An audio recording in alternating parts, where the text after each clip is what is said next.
Hanging out with Trevor Years. Those of you who are regulars at Canandaigua will remember his time in 305 sprints. Did a few shows there at Land of Legends, but concentrated on Empire Super Sprints. I remember we did an interview after the Canandaigua Banquet last year where he talked about his move up 13th in points, 13 top 5 finishes on the season. And you don't have to adjust your TV. He is Rip's cousin if you're a Yellowstone fan. So if they need a stand-in, you're there, right, Trevor? I'm there. All right, so how was it moving up? Because I've talked to a lot of guys who have made the move that you made from a 305 to a 360. What was it like?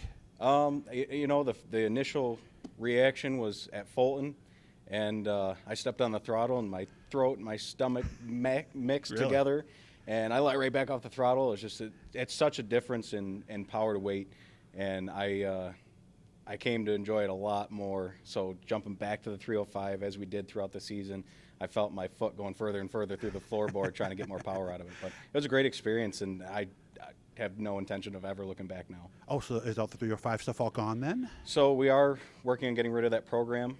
We're going to solely focus on 360s, maybe hit some money shows this year, but ideally focusing on the ESS Championship for next season. Is everything gone yet, or are you still trying to sell No, it? we still got the motor. Okay. It's still sitting there, fresh and ready to go. So Fresh? not fresh, but very good piece. How many laps? It's got 8 shows on it this year. Oh, yeah, so maybe, geez, not even 300, 400 laps, so it's Yeah. still good for a while then. Yeah, no, it'd be a great piece for somebody. Okay, so if you guys are looking for 305, Trevor is looking to sell it, so make sure to get a hold of him. People have talked about the power difference, but the one thing I think, maybe being in the Northeast, where our tracks are known for being a little slicker than most parts of the country, is it also being able to breathe on that throttle a little more, and is that a bigger factor now? Yeah, the big thing is throttle control. We put a lot of swing in the throttle pedal just so we can have that minute fixed amount that you I want to see. change. But, honestly, these things, they want to grab and go if they're set up right. We pulled a wheelie down the front stretch starting on pole in Canada. Really? All down, and it was slick as slick could be. And, these cars really hook up. These Panthers do really good on the left side drive. I guess I didn't realize that was even a thing, that you could get more swing in the pedal. Yeah. The way we have it set up, I probably have, I don't know, 4 inches or so Really? a swing in the pedal, whereas like the old 305 car has maybe 1.5 inches. Oh, So that it's much of a difference. It's on and off versus that gradual swing, and I think that was a big game changer on how we changed that this year. Were there some moments early on when you kind of forgot for a second and maybe got on it a little too quick coming out of the corner? Oh yeah, Whoa, we burned you a know? couple right rears off trying to figure out that happy medium. Okay.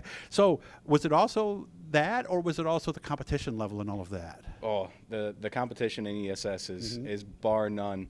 They're clean, but they don't give you an inch. And I found that out really quick when I was dainty into the corner, and these fully comfortable veterans are slinging it in, and they come up in a hurry. Like, how are they doing that? What Yep. are they doing with their right foot that I'm not doing, basically, right. Okay.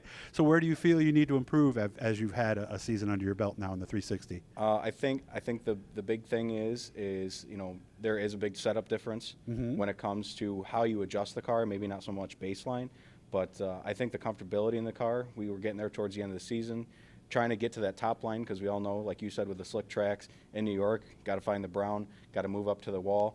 Wall comes a whole lot faster than 360. So just kind of that being able to more maneuver around the track, not just sticking to the bottom and playing it safe.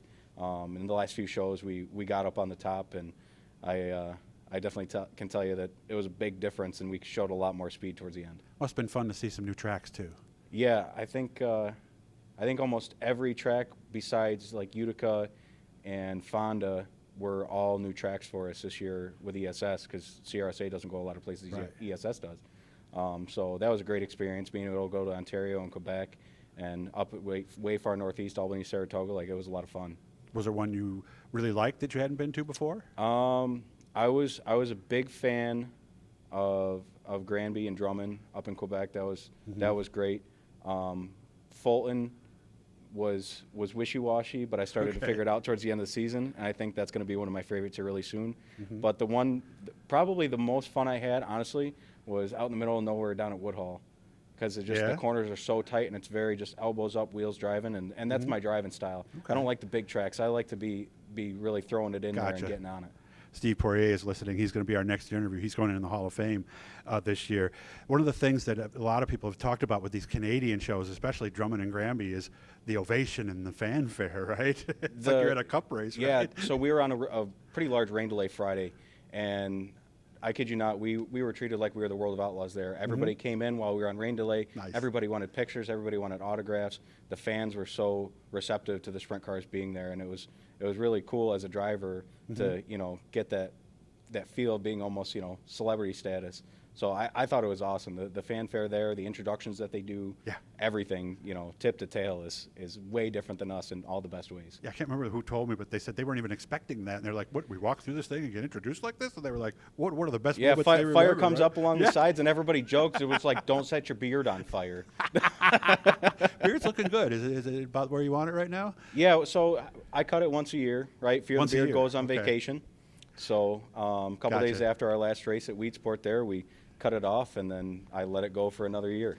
Very good. Nice to see you. Congratulations on a great rookie season, and we'll see you in the top 10 next year then, right? Absolutely. Thank you very much. Make sure to subscribe, all that cool stuff. We're getting a lot of folks here, so make sure to check those out this week. Again, Trevor, thanks for everything, not just this year, but thanks for all your time at Canandaigua, too.